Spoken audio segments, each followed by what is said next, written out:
এখন যাই হোক, হুজুরের কথা শুনে ৮০ জন ছাত্র হাত তুলছে যে হুজুর আমরা ছুটিতে বাড়ি যাব না, কুরবানি জবাই করে দে, ওই দিন কিছু হাদিয়া পেয়ে বাড়ি চলে। হুজুর বলতেছে বাবা খালি হাতে তো আর গরু জবাই করা যাবে না, কি লাগবে? চাকু লাগবে, ছুরি লাগবে, ছোরা লাগবে। আপনারা কি বলেন হুজুর? ছুরি লাগবে। তা ৮০টা কামারের কাছ থেকে ছুরি অর্ডার দিয়ে বানাইছে। মনে করেন কুরবানির আগের দিন, লম্বা করা হবে না, রাত্রি অনেক বেশি। শোনে তো হুজুর বলতেছে বাবা কালকে কুরবানির ঈদ, তো তোমরা একটু কে কোনটা নিবা ওই চাকু বা ছুরি গুলো নিয়ে একটু ধার দাও। আপনার দেন না বালি দিয়ে ঘোষাঘুষি করেন না, কথা কন না। তো ৮০ জন ছাত্র যখন বসে ঘোষা শুরু করছে, এলাকার কিছু গোয়েন্দার লোক থাকে, গোয়েন্দার বোঝেন ডিবির প্রধান, সিআইডির প্রধান, তেল তেলা গোয়েন্দা, ওর কাজই হলো খালি আটা লাগা। এ কথা কন না কেন? ওই ইসলাম সহ্য করে না, হুজুর দেখবারই পারে না, হুজুর দেখলে আর এক রাস্তা দিয়ে হেঁটে যায়। আছে না এরকম শয়তান? তো এরকম এক শয়তানের চোখে পড়ে গেছে যে মাদ্রাসার ছাত্ররা ছুরি কি করতেছে, ঝাড় দিছে, দৌড়ে চলে গেছে থানা। যা বলতেছে স্যার আমাদের অমুক মাদ্রাসায় তো জঙ্গিদের আস্তানা, বিশাল ঘাটি ট্রেনিং চলতেছে। ওরে বাপ রে বাপ! থানার ওসি এই কথা শোনার পর পুরো টিম নিয়ে এসে প্রশাসন এসে চতুর্দিক মাদ্রাসা ঘেরাও করে বলতেছে হুজুর আপনাদের মাদ্রাসায় নাকি জঙ্গিদের আস্তানা আছে। হুজুর বলতেছে না বাবা আমাদের এখানে এরকম কিছু নাই, এরকম কিছু নাই। না না, আমরা গোপন তথ্যের ভিত্তিতে সংবাদ পেয়েছি, এ তথ্য ভুল হওয়ার কথাই নয়। পুরো মাদ্রাসা খুঁজতে খুঁজতে হুজুরের মুআতামিমের রুম থেকে মনে করেন টেনে বের করেছে এক বস্তা ছুরি। ঢালার পরে বলছে হুজুরের সব কি? তথ্য তো ভুল নয়, এই তো ছুরি পাওয়া গেল। তখন এক বুদ্ধিমোটা ছাত্র এসে বলছে হ্যাঁ বুঝতেছেন না, আগামী 10 তারিখ খালি ধর্ম আর জবকর্ম, ধর্ম আর জবকর্ম। এই কথা শুনে থানার ওসি ঠিক গ্রেফতার করো, গ্রেফতার করো। ওই ছাত্র বলতেছে 10 তারিখ রক্তের বন্যা বয়ে যাবে, রক্তের বন্যা বয়ে যাবে। এই কথা শোনার পর থানার ওসি বলতে এই মুআতামিম ধরো। মুআতামিম হুজুর থামেন, আপনি মুসলমান না? কয় হ্যাঁ। থানার ওসি বলে আমি মুসলমান। 10 তারিখ কি বোঝেন না? 10 তারিখ কি? 10 তারিখ হলো পবিত্র ঈদুল আজহা।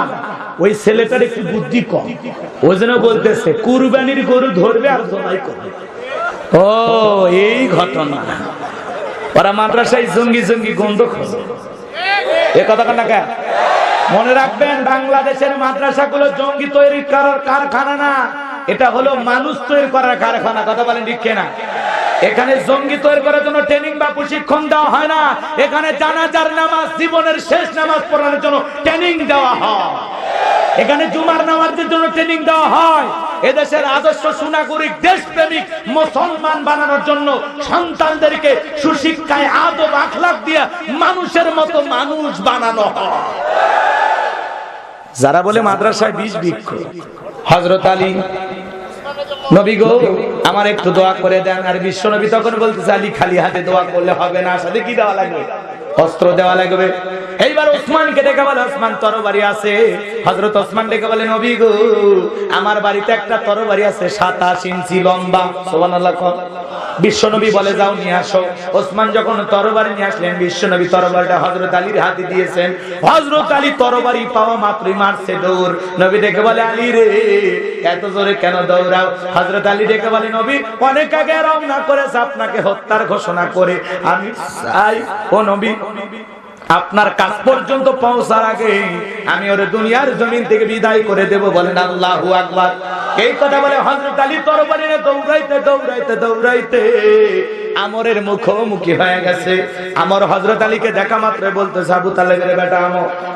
ভালো করে বলেন আবু তালেবের বেটা আলী তুমি কেন আমার সামনে এসেছো? হযরত আলী ডেকে বলে কেন এসেছি বোঝো না? না বুঝলাম না, তুমি ছোট মানুষ কেন আমার সামনে? হযরত আলী বলে ছোট না বড় পরে বুঝাইতেছি। এই কথা বলে তরবারিতে একটা দোয়া পড়তেছেন আর জাপ টানতেছেন। এই দোয়া যদি আপনারা পড়তে পারেন আপনার বাড়িতে চুরি হবে না, বড় বড় দুর্ঘটনার হাত থেকে আল্লাহ হেফাজত করবে। হযরত আলী দোয়া পড়তেছেন আর তরবারিতে দাগ টানতেছেন, দাগ টানতেছেন। আগার দাগ টানা যখন শেষ হয়ে গেল, বোঝেন তো আগ টানাটা দাগ টানা বলে, তরবারিতে এরকম দাগ টানতেছে, দাগ এরকম দাগ টানার পরে তরবারটা উঁচু করে বলে এই কাফেরের বেটা আমর তোর যদি সাহস থাকে খালি দাগটা পার হয়ে দেখা, এ আয় আয়, খালি দাগটা পার হয়ে দেখা, এ আয়। মারহাবা বলবেন না? হযরত আলী যখন বলেছে কাফেরের বেটা আমর, তোর যদি সাহস থাকে খালি দাঁতটা পার হয়ে যা, রাসূলের কাল্লা নিবি, খালি দাঁতটা পার হয়ে দেখা, এ আয় আয় আয়। ছোট মরিজের কথা বল না কেন? আরে বাড়িওয়ালা ল্যাংরা জুয়ান তাজা চোর ঢুকছে, যদিও বাড়িওয়ালা ল্যাংরা, খালি ভিতর থেকে যদি আওয়াজ দেয় কে রে তোর থাকবি না ভাগে দৌড় মারবি, এইরকম একটা আওয়াজই অনেক কিছু। হযরত আলী যখন বলছে এ আমর খালি দাঁতটা পার হয়ে দেখা, এ আয় আয়। হযরত আলী আর আমর বাজা বাজা ভাব। আমি কি ঘটনাটা বলবো? কারা কারা শুনবেন একটু হাত তোলেন তো দেখি। লিল্লাহে তাকবীর, লিল্লাহে তাকবীর। হাত নামান বাজান গো আমার। যে কথা বলতে চাচ্ছিলাম একটু মনোযোগ দিয়ে শুনেন। আমার আল্লাহ পাক বলেন তাবারাকাল্লাযী বিয়াদিহিল মুলকু ওয়া হুয়া আলা কুল্লি শাইইন কাদির। মহামান্বিত সেই সত্তা যার হাতে সর্বময় কর্তৃত্ব, রাজত্ব পাওয়ার ক্ষমতা, তিনি হলেন সর্ববিষয় শক্তিবান। তাহলে আকাশ আর জমিনের সকল ক্ষমতার একমাত্র মালিক কে? আল্লাহর চাইতে বড় ক্ষমতাধর কেউ? আল্লাহ একমাত্র ক্ষমতাধর। ভালো করে বোঝেন, এই পৃথিবীর জমিন আল্লাহ পাক অনেক মানুষকে পাওয়ার রাজত্ব ক্ষমতা দিয়েছে। এর মধ্যে 4 জন মানুষকে আল্লাহ পুরো পৃথিবী রাজত্ব দিয়েছে।